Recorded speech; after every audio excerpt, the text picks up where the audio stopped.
നമസ്കാരം. വ്യാജ സർട്ടിഫിക്കറ്റ് കേസിൽ സ്വപ്ന സുരേഷിനെ പ്രതിരോധത്തിലാക്കിക്കൊണ്ട് കേസിലെ രണ്ടാം പ്രതി ഇപ്പോൾ കോടതിയിലെത്തിയിരിക്കുന്നു. സ്വപ്ന സുരേഷിനെ വ്യാജ സർട്ടിഫിക്കറ്റ് കേസിൽ തളയ്ക്കാനാണോ ഈ പുതിയ നീക്കമെന്ന് ആലോചിക്കേണ്ടിയിരിക്കുന്നു. വ്യാജ സർട്ടിഫിക്കറ്റ് ഹാജരാക്കി സ്വപ്ന സുരേഷ് സ്പേസ് പാർക്കിലെ നിയമനം നേടിയ കേസിലാണ് മാപ്പുസാക്ഷിയാക്കണമെന്ന് ആവശ്യപ്പെട്ട് രണ്ടാം പ്രതിയായിട്ടുള്ള സച്ചിൻ ദാസ് കോടതിയെ സമീപിച്ചിരിക്കുന്നത്. ഇതോടുകൂടിയാണ് കേസിൽ ഒരു ട്വിസ്റ്റ് ഉണ്ടാകും. സ്പേസ് പാർക്കിലെ നിയമനത്തിന് വ്യാജ ബിരുദ സർട്ടിഫിക്കറ്റ് നൽകിയെന്നാരോപിച്ച് കണ്ടോൺമെൻറ്റ് പോലീസാണ് കേസ് രജിസ്റ്റർ ചെയ്തത്. മാപ്പുസാക്ഷിയുടെ നിലപാട് എന്താണ് എന്നത് വ്യക്തവുമല്ല. കേസുമായി ബന്ധപ്പെട്ട കൂടുതൽ വിവരങ്ങൾ തനിക്കറിയാമെന്നും താൻ നിരപരാധിയാണ് എന്നും മാപ്പുസാക്ഷിയാക്കണമെന്നും ആവശ്യപ്പെട്ടുകൊണ്ടാണ് സച്ചിൻ കോടതിയെ സമീപിച്ചത്. തിരുവനന്തപുരം 1-ാം ക്ലാസ് മജിസ്ട്രേറ്റ് കോടതി ഹർജി ഫയൽ സ്വീകരിക്കുകയും ചെയ്തു. അടുത്ത മാസം 16-ന് കോടതി വിശദമായിട്ടുള്ള വാദം കേൾക്കാൻ പോകുന്നു. സ്വപ്ന സുരേഷിന് അനുകൂലമാകുമോ മൊഴി എന്നതിലടക്കം വ്യക്തതയില്ല എന്നുള്ളതാണ്. സ്വപ്നയ്ക്ക് വ്യാജ ബിരുദ സർട്ടിഫിക്കറ്റ് നിർമ്മിച്ച് നൽകിയെന്ന രണ്ടാം പ്രതി അമൃത്സർ സ്വദേശിയായിട്ടുള്ള സച്ചിൻ ദാസാണ് ഹർജി സമർപ്പിച്ചിരിക്കുന്നത്. അതേസമയം കണ്ടോൺമെൻറ്റ് പോലീസ് കുറ്റപത്രം സമർപ്പിച്ച ഈ കേസിൽ എം ശിവശങ്കറിനെ പ്രതി ചേർത്തിട്ടുമില്ല. 2009-11 കാലഘട്ടത്തിൽ പഠനം പൂർത്തിയാക്കി എന്നാണ് വ്യാജ സർട്ടിഫിക്കറ്റിൽ രേഖപ്പെടുത്തിയിരിക്കുന്നത്. 2017-ലാണ് സ്വപ്നയ്ക്ക് ദേവ് എഡ്യൂക്കേഷൻ ട്രസ്റ്റ് മുഖേന സർട്ടിഫിക്കറ്റ് ലഭിച്ചത്. മാസം 3.18 ലക്ഷം രൂപയാണ് സ്പേസ് പാർക്കിലെ ജോലിക്ക് സ്വപ്നയ്ക്ക് നൽകിയിരുന്ന ശമ്പളം. മുൻ പ്രിൻസിപ്പൽ സെക്രട്ടറി എം ശിവശങ്കറാണ് സ്വപ്നയ്ക്ക് ജോലി നൽകിയത് എന്നാണ് ആരോപണം. മഹാരാഷ്ട്രയിലെ ഡോക്ടർ ബാബാ സാഹേബ് അംബേദ്കർ ടെക്നോളജിക്കൽ യൂണിവേഴ്സിറ്റിയുടെ ബിരുദ സർട്ടിഫിക്കറ്റ് ഉപയോഗിച്ചാണ് സർക്കാരിൻ്റെ പൊതുമേഖലാ സ്ഥാപനമായിട്ടുള്ള KSITCയിൽ സ്വപ്ന ജൂനിയർ കൺസൾട്ടൻ്റ് തസ്തികയിൽ ജോലി തരപ്പെടുത്തിയത്.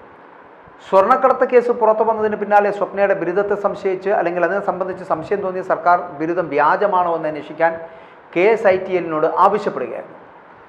പ്രൈസ് വാട്ടർ ഹൗസ് കൂപ്പേഴ്സ് നൽകിയ ഉപകരാർ ഉപയോഗിച്ച് വിഷൻ ടെക്നോളജീസിൻ്റെ ജീവനക്കാരിയായിട്ടാണ് സ്വപ്ന സുരേഷ് KSITLൽ ജോലി ചെയ്തു വന്നിരുന്നത്. ഈ വർഷം ജൂലൈ 20-ന് ഡോക്ടർ ബാബാ സാഹിബ് അംബേദ്കർ ടെക്നോളജിക്കൽ യൂണിവേഴ്സിറ്റിയുടെ രജിസ്ട്രാർ ഇത്തരമൊരു ഡിഗ്രി തങ്ങൾ നൽകിയിട്ടില്ല എന്ന് കണ്ടോൺമെൻറ്റ് പോലീസിന് ഇമെയിലൂടെ അറിയിച്ചു. മാത്രമല്ല ഈ യൂണിവേഴ്സിറ്റിയിൽ കൊമേഴ്സ് കോഴ്സ് നടത്തുന്നില്ല എന്നും സർട്ടിഫിക്കറ്റിൽ രേഖപ്പെടുത്തിയിരിക്കുന്ന രജിസ്ട്രാർ നമ്പറും റോൾ നമ്പറും യൂണിവേഴ്സിറ്റി പ്രിൻ്റ് ചെയ്ത് നൽകുന്ന സർട്ടിഫിക്കറ്റിൻ്റെ ഫോർമാറ്റിലുള്ളതല്ല എന്നും അറിയിക്കുന്നു. ആ വർഷമോ അതിനടുത്ത വർഷങ്ങളിലോ സ്വപ്ന സുരേഷ് എന്ന പേരിൽ ഒരു വിദ്യാർത്ഥി ഈ യൂണിവേഴ്സിറ്റിയിൽ പഠിച്ചിട്ടില്ല എന്നും പോലീസിനെ രേഖാമൂലം അവർ അറിയിക്കുകയാണ്. സ്വപ്നയുടെ വ്യാജ സർട്ടിഫിക്കറ്റിലെ സീരിയൽ നമ്പർ 104686 ഫോർമാറ്റ് യൂണിവേഴ്സിറ്റിയുടേതിന് തത്തുല്യമല്ല എന്നും രജിസ്ട്രാർ സാക്ഷ്യപ്പെടുത്തി. യൂണിവേഴ്സിറ്റിയുടെ കൺട്രോൾ ഓഫ് എക്സാമിനേഷൻ യോഗേഷ് പാട്ടിൽ ഇതേ കാര്യങ്ങൾ അന്വേഷണ സംഘത്തോട് സാക്ഷ്യപ്പെടുത്തുകയും ചെയ്തു. അങ്ങനെ ഇടനിലക്കാരനായ രാജേന്ദ്രൻ തൻ്റെ അക്കൗണ്ടിൽ നിന്ന് 32,000 രൂപ പ്രതിയുടെ അമൃത്സറിലെ ബാങ്ക് അക്കൗണ്ടിലേക്ക് അയച്ചതിനെക്കുറിച്ചും പോലീസ് അന്വേഷണം പുരോഗമിക്കുന്നു. സച്ചിൻ ദാസിൻ്റെ പഞ്ചാബിലെ വസതി പരിശോധിച്ചിട്ട് കേസിന് ആവശ്യമായിട്ടുള്ള തെളിവുകൾ പോലീസ് ശേഖരിക്കുകയും ചെയ്തു. സച്ചിൻ്റെ ബാങ്ക് അക്കൗണ്ട് പോലീസ് മരവിപ്പിച്ചു. സച്ചിൻ ദാസ്, ദീക്ഷിത് മെഹ്റ എന്നിവർ ചേർന്നാണ് വ്യാജ സർട്ടിഫിക്കറ്റ് നിർമ്മിച്ചിരിക്കുന്നത്. വ്യാജ സർട്ടിഫിക്കറ്റ് നിർമ്മിച്ച ശേഷം അത് രാജേന്ദ്രൻ കൈപ്പറ്റുകയും പിന്നീട് അത് സ്വപ്ന അഭിമുഖത്തിൻ്റെ സമയത്ത് KSITLൽ സമർപ്പിക്കുകയാണ് ചെയ്തിരിക്കുന്നത്. സർട്ടിഫിക്കറ്റിൻ്റെ ഒറിജിനൽ സ്വപ്ന സുരേഷ് നശിപ്പിച്ചു കളഞ്ഞെന്ന് ബോധ്യപ്പെട്ടതിൻ്റെ അടിസ്ഥാനത്തിൽ സ്വപ്നയ്ക്കെതിരെ IPC 201 കൂടി ചുമത്തിയിട്ടുണ്ട്. സ്വപ്ന സുരേഷ് KSITLൽ ജൂനിയർ കൺസൾട്ടൻ്റ് തസ്തികയിൽ ജോലി തരപ്പെടുത്തിയത് വ്യാജ സർട്ടിഫിക്കറ്റ് ഉപയോഗിച്ചാണ് എന്നും അത് നിർമ്മിച്ചു നൽകിയത് സച്ചിൻ ദാസ് ആണ് എന്നും കുറ്റപത്രത്തിൽ പറയുകയും ചെയ്തു. സ്വപ്നയ്ക്ക് ജോലി കൊടുത്തതിൻ്റെ പേരിൽ നേരത്തെ സർക്കാർ സസ്പെൻഡ് ചെയ്യപ്പെട്ട എം ശിവശങ്കറിനെ സാക്ഷിപ്പട്ടികയിൽ പോലും ഇപ്പോൾ ഉൾപ്പെടുത്തിയിട്ടുമില്ല. FIRൽ ഉണ്ടായിരുന്ന Price Waterhouse Cooper, Vision Technology എന്നിവരെയും ഇതിൽ നിന്ന് ഒഴിവാക്കി. എം ശിവശങ്കറിനെ പൂർണ്ണമായും വെള്ളപൂശിയിട്ടുള്ളതാണ് ഈ കുറ്റപത്രം എന്ന് പറയപ്പെടുന്നത്.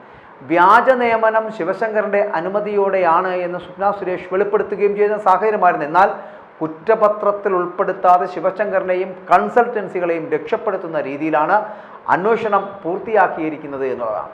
അപ്പോൾ ഇതിൽ നിന്ന് നമുക്ക് മനസ്സിലാക്കാൻ പറ്റുന്നതാണ് വ്യാജ സർട്ടിഫിക്കറ്റ് കേസിൽ സ്വപ്ന സുരേഷിനെ കുടുക്കുക എന്നുള്ളതാണ് അവരുടെ ലക്ഷ്യം. അങ്ങനെയാണെങ്കിൽ ഈ വ്യാജ സർട്ടിഫിക്കറ്റ് കേസുമായി ബന്ധപ്പെട്ട് സ്വപ്ന സുരേഷിനെ കുടുക്കിക്കഴിഞ്ഞാൽ സ്വപ്ന സുരേഷ് പുറത്തുവിട്ടതെല്ലാം വ്യാജമാണ് എന്ന് തെളിയിക്കുന്നതിനുള്ള ഒരു ശ്രമം സർക്കാരിൻ്റെ ഭാഗത്തു നിന്ന് വരെ ഉണ്ടായേക്കാം.